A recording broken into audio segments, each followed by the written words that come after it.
Hello प्यारे बच्चों। तो आज हम क्लास 8th का चैप्टर 2 पूरा करेंगे, जिसमें हम सूक्ष्म जीव, मित्र एवं शत्रु के बारे में पढ़ेंगे। माइक्रो ऑर्गेनिज्म, फ्रेंड एंड फो। आपने अपने आसपास के स्थानों पर पौधों एवं जंतुओं सहित अनेक सजीव देखे होंगे, परंतु कुछ ऐसे भी जीव होते हैं जिन्हें हम बिना किसी यंत्र की सहायता से केवल आंखों से नहीं देख सकते। इन्हें ही क्या कहते हैं? सूक्ष्म जीव। तो आपने अपने आसपास के स्थानों पर बहुत सारे पौधे और जंतु सहित अनेक सजीव देखे हैं, परंतु कुछ ऐसे भी जीव होते हैं जिन्हें हम बिना यंत्र की सहायता से नहीं देख सकते। जैसे अभी हमारे हाथों पर बहुत सारे माइक्रो ऑर्गेनिज्म हैं। क्या वो दिखाई दे रहे हैं? हमारे हाथ हमें बिल्कुल साफ दिख रहे हैं। तो ऐसे जीवों को हम सूक्ष्म जीव कहते हैं, जिन्हें हम नग्न आंखों से नहीं देख सकते। इन्हें देखने के लिए हमें सूक्ष्मदर्शी की आवश्यकता पड़ेगी। उदाहरण के लिए आपने देखा होगा कि वर्षा ऋतु में नम ब्रेड रोटी सड़ने लगती है। इसकी सतह सफ़ेद एवं काले धब्बों से ढक जाती है। इन धब्बों को आवर्धक लेंस की सहायता से देखिए।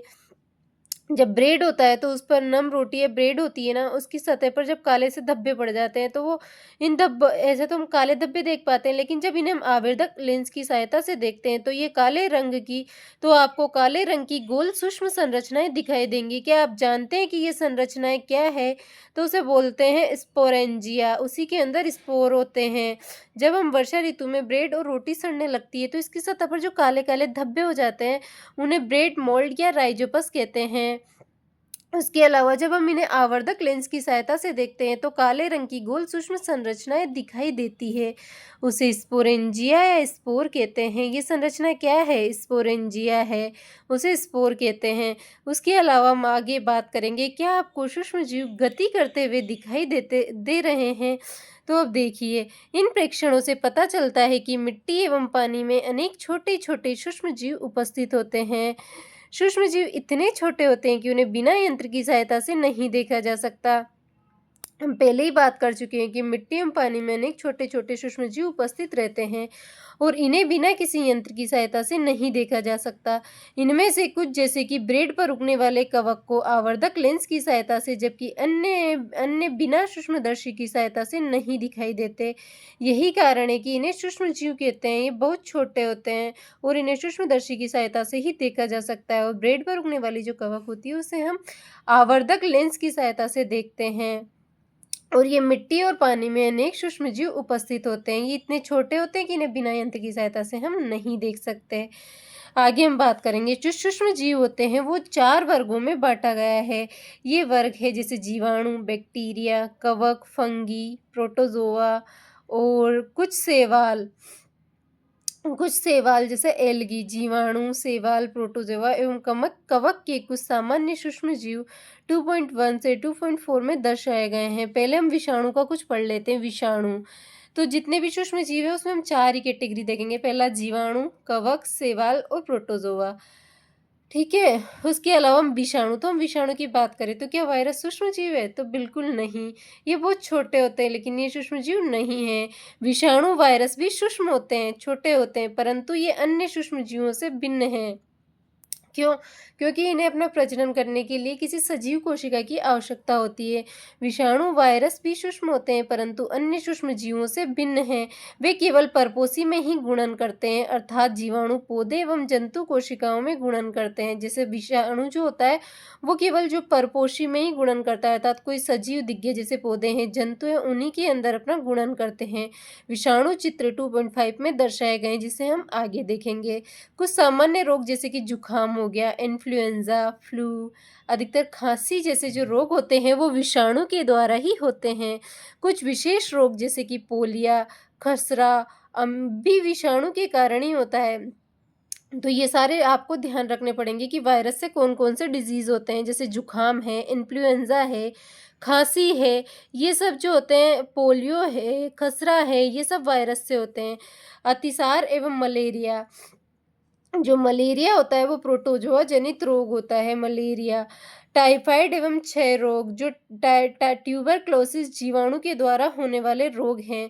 इन सबको आप ध्यान में रखना। इनसे अधिकतर क्वेश्चंस कॉम्पिटिटिव एग्जाम्स में पूछे जाते हैं। इनमें से कुछ सूक्ष्म जीवों के विषय में आप कक्षा 6 और 7 में पढ़ चुके हैं। अब यहाँ कुछ डायग्राम्स दिए गए हैं जिनमें हम पहले जीवाणु को देखेंगे। वैसे जीवाणु आकार के आधार पर 4 प्रकार के होते हैं। जैसे यहाँ पर दे रखा है स्पाइरल जीवाणु, तो इनका जो आकार होता है ना वो स्पाइरल होता है, ऐसे-ऐसे सर्पिलाकार। और छड़नुमा जो जीवाणु होते हैं वो छड़ाकार होते हैं, बैसिलस जिसे बोलते हैं। कोकाई होता है ना, गोलाकार होता है। विब्रियो होता है, कोमा के आकार का होता है। उसी के अलावा यहाँ शैवाल को देखेंगे, क्लेमाइडोमोनास, स्पाइरोगाइरा, प्रोटोज़ोआ देखेंगे। प्रोटोज़ोआ के 2 एग्जाम्पल दे रखे हैं। ये अमीबा है, इसका अनियमित आकार होता है। फिर पैरामीशियम है, उसके अलावा कवक है जैसे राइजोपस ब्रेड मोल्ड है, पेनिसिलियम है, एस्परजिलस है। इन सबको याद कर लीजिए। पेपर में ऐसे दे देगा कि निम्न में से कौन शैवाल है। ऑप्शन में दे देगा क्लेमाइडोमोनास, स्पाइरोगाइरा, पेनिसिलिन। तो अपन को लगाना है कि ये 2 और निम्न में से दोनों, तो दोनों होंगे। क्लेमाइडोमोनास, स्पाइरोगाइरा दोनों क्या है, शैवाल हैं। और पेनिसिलिन क्या होता है, कवक होता है। यहाँ देखिए वायरस का डायग्राम है। आनुवांशिक पदार्थ भरा हुआ होता है, प्रोटीन है ना। सूक्ष्म जीव वायरस के बाद में हम देखेंगे ये सूक्ष्म जीव नहीं है वायरस, है ना, क्योंकि इन्हें अपने गुणन के लिए सजीवों की आवश्यकता होती है। वहीं हम बात करेंगे सूक्ष्म जीव कहाँ रहते हैं। सूक्ष्म जीव एक कोशिकीय होते हैं जैसे कि जीवाणु, कुछ शैवाल एवं प्रोटोजोआ। सूक्ष्म जीव जो होते हैं वो एक कोशिकीय होते हैं जैसे जीवाणु हो गया, कुछ शैवाल हो गए एवं प्रोटोजोआ अथवा बहुकोशिकीय जैसे कि कई शैवाल और कवक। जीवाणु जो होते हैं जितने भी होते हैं वो सारे के सारे प्रोकैरियोट्स एक कोशिकीय होते हैं, शैवाल होते हैं। और जो प्रोटोजोआ अथवा बहुकोशिकीय जैसे कई शैवाल और जो प्रोटोजोआ होते हैं और जो कुछ जीवाणु होते हैं वो तो एक कोशिकीय होते हैं। और कुछ शैवाल भी ऐसे होते हैं जो एक कोशिकीय होते हैं। उसके अलावा जो प्रोटोजोआ तो बहुकोशिकीय जैसे कि कई शैवाल एवं कवक, है ना। जो प्रोटोजोआ होते हैं अथवा बहुकोशिकीय जैसे कि कई शैवाल एवं कवक, तो कई सारे प्रोटोजोआ भी एक कोशिकीय होते हैं अथवा बहुकोशिकीय जैसे कि कई सारे शैवाल तो एक कोशिकीय होते हैं और कई सारे बहुकोशिकीय होते हैं। कवक बहुकोशिकीय होते हैं। ये बर्फीली शीत से उष्ण गर्म क्षेत्रों तक हर किसी परिस्थिति में जीवित रह सकते हैं। ये मरुस्थल एवं दलदल में भी पाए जाते हैं। ये मनुष्य सहित सभी जंतुओं के शरीर के अंदर भी पाए जाते हैं। कुछ सूक्ष्म जीव दूसरों सजीवों पर आश्रित होते हैं जबकि कुछ अन्य स्वतंत्र रूप से पाए जाते हैं। अमीबा जैसे सूक्ष्म जीव अकेले रह सकता है जबकि कवक एवं जीवाणु समूह में रहते हैं। अमीबा जो होता है ना वो प्रोटोजोआ होता है, तो अमीबा सूक्ष्म जीव अकेले रह सकता है जबकि कवक जो होते हैं और कवक एवं जीवाणु जो होते हैं समूह में रहते हैं। तो हम पढ़ेंगे आगे कि ये कहाँ रहते हैं। तो हमने देख लिया कि ये अधिक से अधिक विषम परिस्थितियों में भी रह सकते हैं सूक्ष्म जीव। और हम सूक्ष्म जीव की हमारे शरीर में महत्वपूर्ण भूमिका होती है। इसके लिए इनसे कुछ हमारे लिए लाभदायक भी होते हैं और कुछ जो सूक्ष्म जीव होते हैं हमारे लिए हानिकारक भी होते हैं। जैसे कुछ लाभदायक भी सूक्ष्म जीव होते हैं, जैसे दूध से दही का बनना, उसमें लैक्टोबैसिलस जो जीवाणु होता है वो हमारे लिए लाभदायक होता है। ईस्ट हमारे लिए लाभदायक होता है। कुछ अन्य हानिकारक तथा जीवों में रोग का कारक है। आइए हम विस्तार से अध्ययन करें। मित्र सूक्ष्म जीव विभिन्न कार्यों में उपयोग किए जाते हैं। इनका उपयोग दही बनाने के लिए, ब्रेड, केक आदि को बनाने के लिए किया जाता है। प्राचीन काल से ही सूक्ष्म जीवों का उपयोग अल्कोहल बनाने में किया जाता है। तो ये पूछा जा सकता है कि अल्कोहल बनाने के लिए किसका यूज होता है, तो सूक्ष्म जीवों का। पर्यावरण को स्वच्छ रखने के लिए भी इनका उपयोग किया जाता है। तो सूक्ष्म जीव पर्यावरण को स्वस्थ कैसे रखते हैं, आइए हम इस बारे में बात करते हैं। उदाहरण के लिए कार्बनिक अपशिष्ट जैसे कि सब्जियों के छिलके हो गए, जंतु अवशेष, विष्ठा इत्यादि का अपघटन जीवाणुओं के द्वारा किया जाता है तथा हानिकारक पदार्थ बनते हैं। स्मरण कीजिए, जीवाणुओं का उपयोग औषधि उत्पादन एवं कृषि में मृदा की उर्वरकता में वृद्धि करने के लिए किया जाता है, जिससे नाइट्रोजन स्थिरीकरण होता है। कुछ समझ आया? जैसे यहाँ पर जो जीवाणु होते हैं ना, पर्यावरण को साफ रखने के लिए हमें सूक्ष्म जीवों का उपयोग करते हैं। जैसे सब्जियों के छिलके हो गया, जंतु अवशेष, विष्ठा, इन सब का अपघटन जीवाणुओं के द्वारा किया जाता है। हानिकारक पदार्थ बनते हैं। स्मरण कीजिए, जीवाणुओं का उपयोग औषधि उत्पादन एवं कृषि में मृदा की उर्वरकता में वृद्धि करने के लिए किया जाता है, जिसे नाइट्रोजन स्थिरीकरण होता है। दही एवं ब्रेड बनाना। आप कक्षा 7 में पढ़ चुके हैं कि जीवाणु दूध को दही में परिवर्तित कर देते हैं। हम अपनी माँ को गर्म गुनगुने दूध में थोड़ा-सा दही मिलाते देखा होगा, जिससे दही जम जाता है। हमें आश्चर्य हुआ, ऐसा क्यों? दही में अनेक सूक्ष्म जीव पाए जाते हैं, जिसमें लैक्टोबैसिलस नामक जीवाणु प्रमुख है, जो दूध को दही में परिवर्तित कर देता है। वे दूध में जनन कर उसे दही में परिवर्तित कर देता है। तो दूध में जनन कर उसे दही में परिवर्तित कर देता है। जीवाणु पनीर, चीज़, अचार, अनेक खाद्य पदार्थों के उत्पादन में सहायक होते हैं। रवा, सूजी है, इडली, भटूरे का एक महत्वपूर्ण संघटक दही है। क्या आप अनुमान लगा सकते हैं कि ऐसा क्यों है? जीवाणु एवं इष्ट चावल के आटे में जो जीवाणु और इष्ट होते हैं, चावल के आटे में किण्वन में सहायक होते हैं, जिससे इडली एवं डोसा बनता है। आगे हम इसको देखेंगे कि कैसे जीवाणु और इष्ट जो होते हैं चावल के आटे में किण्वन में सहायक होते हैं और इडली और डोसा बनाए। एक बर्तन के अंदर थोड़ी सी मात्रा में आटा या फिर मैदा ले लो, उसे गर्म जल में मिलाओ। अब थोड़ी मात्रा में एक चुटकी इस्ट पाउडर मिलाकर गूँथ लीजिए। आप 2 घंटे बाद क्या देखते हैं कि आपका गूँथा हुआ मैदा जो है ऊपर उठा हुआ एवं फूला हुआ पाया जाता है। अब यहाँ देखिए, ईस्ट पाउडर के साथ मैदा और नीचे देखिए खमीर के साथ हुटी हुई मैदा। अंतर देख पा रहे होंगे आप। इष्ट तीव्रता से जनन करके श्वसन के दौरान कार्बन डाइऑक्साइड उत्पादित करते हैं। ये फूला क्यों? CO2 के कारण, क्योंकि श्वसन के दौरान ऊर्जा ग्लूकोज जब टूटता है तो ऊर्जा निर्मुक्त होती है और साथ ही CO2 उत्पादित होता है। गैस के बुलबुले खमीर वाले मैदा का आयतन बढ़ा देते हैं। ये बेकिंग उद्योग में इष्ट के उपयोग का आधार है, जिसे ब्रेड, पेस्ट्री और केक बनाए जाते हैं। तो पूछा जा सकता है कि खमीर को उठाने में जो मैदा होता है उसको उठाने में कौन सी गैस होती है जिसके कारण मैदा फूल जाती है? तो CO2। सूक्ष्म जीवों का वाणिज्य उपयोग। बड़े स्तर पर अल्कोहल, शराब, एसिटिक एसिड के उत्पादन में सूक्ष्म जीवों का उपयोग किया जाता है। तो ये हम जानते ही हैं कि बहुत बड़े स्तर पर अल्कोहल है, सूक्ष्म जीव है, अल्कोहल है, शराब है, एसिटिक एसिड का उत्पादन में सूक्ष्म जीवों का उपयोग किया जाता है, जो गेहूँ है, चावल हैं एवं फलों के रस में उपस्थित प्राकृतिक शर्करा में इष्ट द्वारा अल्कोहल एवं शराब का उत्पादन किया जाता है। तो यहाँ पर पूछा जा सकता है कि चीनी के अल्कोहल में परिवर्तन की प्रक्रिया को क्या कहते हैं? तो किण्वन या फर्मेंटेशन। ये गंध अल्कोहल की होती है, जो चीनी के अल्कोहल में परिवर्तन के कारण बनता है। चीनी के अल्कोहल में परिवर्तन की प्रक्रिया को किण्वन या फर्मेंटेशन कहते हैं। ये देखिए, लुई पाश्चर ने किण्वन की खोज 1857 में की। सूक्ष्म जीवों का औषधीय महत्व पढ़ेंगे हम।